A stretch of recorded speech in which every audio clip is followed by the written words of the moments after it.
So we are in the last week of convention month.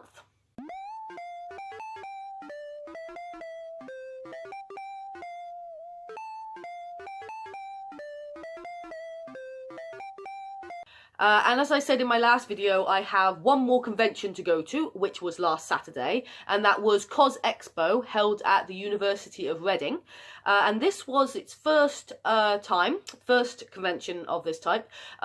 We heard it announced at Kittercon last year, and we thought it sounded like an interesting idea. It was only a one-day con, and my friend Selena got an art table there. Their vendor's room was actually quite small. The main focus of the convention was on cosplay, which was kind of a new thing because even though a lot of the conventions I go to have a lot of people in cosplay, you never really have panels about cosplay necessarily. Some of them might have a few workshops talking about how to make and those speed round things, but have a convention solely about cosplay was certainly a new thing to see. So I went down on Saturday morning to the university. It was held at the Student Union, which was alright. It was a bit small. They spread out a little bit and you could go outside, but the weather wasn't brilliant. But it was mostly sort of centred in the Student Union, which was fine, but like I said, it was a bit small. When you've got people in elaborate costumes walking around, it can be a little bit hard to manoeuvre. I did find that a bit. But I didn't cosplay to start with, at least. I actually went, I had my costume in the car and decided to have a sort of look around, get the lay of the land, so to speak, before I decided to put it on. But the cosplay I decided to go in was my Hogfather, mainly because it was the only one I had that was ready to go. You know, I had all the bits, I didn't need to do anything to it. And it went down well, as it usually does. I don't think I had anybody thinking I was anybody else. I've had people mistake me for Jack Skellington or Krampus? Something like that. Some horror movie Santa Claus. But no, everybody recognised me as Hogfather, which was really cool. And I did get a few people get my picture. I did get a picture of myself in cosplay.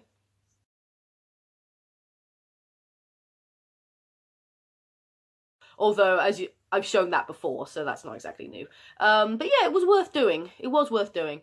I also did go along to some of the panels, because like I said, all the panels were about cosplay.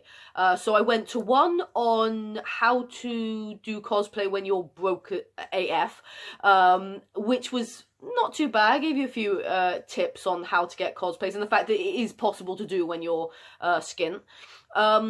There was one on how to make weapons. They actually had a guy on stage doing a demonstration making one with somebody next to him showing them, mirroring what he was doing, which was pretty cool. There was one on wings, which I found quite interesting because I have tried making wings in the past and it didn't turn out so well. So that one was quite interesting. And I have also learned that B&Q, I always kind of knew this, but B&Q seems to be a really good place to go to get a lot of materials for costumes. So I might have to go to B&Q sometime soon to raid it. I think that was all the panels I went to. I do remember though they did have a cosplay championships. So like a lot of conventions, they have like the cosplay masquerade where you get people come on in costume, pose and then walk off. And they had that at the start where people would come on, pose and then go off again. But then they actually had a championship competition sort of thing where they had people performing. So you would come on with your elaborate cosplay and then you put on some kind of skit or you sing or mouth the words to things and stuff like that. So that was quite interesting to watch. I took quite a few photos. Actually, I took a lot of videos at that, which I'm going to put up now as a sort of montage of all of them.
Someday it might happen that a victim must be found. I've got a little list of society offenders who might well be in the ground and who never would be missed. They never would be missed. There's you pestilential nuisances who ask for photographs, and people who have sweaty hands and irritating laughs. The fellow who sees a film and spoils a plot for you. The chap who thinks that Doku is a town in Timbuktu. And the amateur who'll do my job much better, he'll insist. This penguin won't be missed. This penguin won't be missed.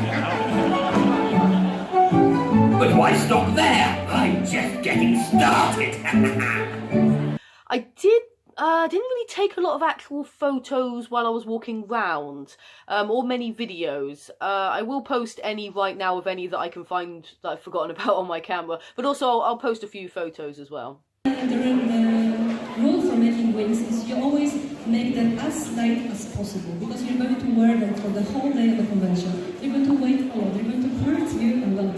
And also you have to make sure that your backpack will hold the wings. I'll talk about backpack in a second. But just make sure that you always test wearing your wings before convention. Never just finish them one day before or even the evening before the convention, because you might have some troubles like when you want to put them on the convention and something doesn't work. It's the nightmare. So make sure to finish them a bit before the deadline and test them out at home.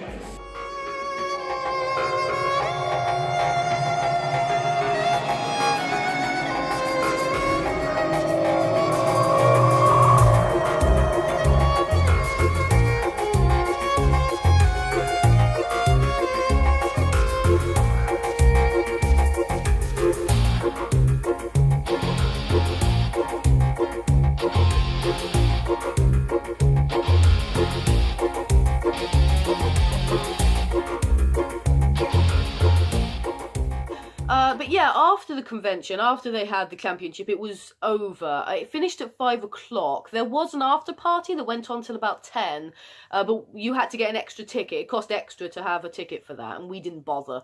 And quite frankly, we all kind of just wanted to get home.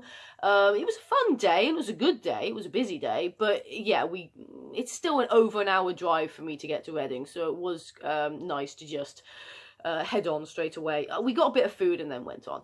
But overall, as a convention, the only criticism I'd really have is the size of the venue. The fact that you've got like bigger conventions like AmeCon and KitterCon. When they come to Warwick University, they make good use of the space. Like there's a whole social area. They use quite a few of the lecture halls and stuff like that. There's lots of places to congregate. Whereas with this one, of course, it was all inside the student union, so there wasn't as much. People did go out on the grounds a bit, but to be honest, the weather wasn't brilliant. So I think if the weather was nicer, that actually would have worked better going out into the grounds. But yeah, the actual inside space wasn't very big. But then I suppose for a convention that's just started, you know, if this was their first time, it's a learning process. And to be honest, they might, if it's just as popular next year, they might be able to get a bigger location, but we'll see. I would definitely go back. I could see myself working on a costume specifically for it. I think Sel said that she probably wouldn't sell there again because none of the vendors did very well. I think part of that is because people went there for cosplay, and even though it's cool to still have vendors and stores and stuff to buy things, that's not the main focus, so people aren't going to necessarily spend a lot of money there.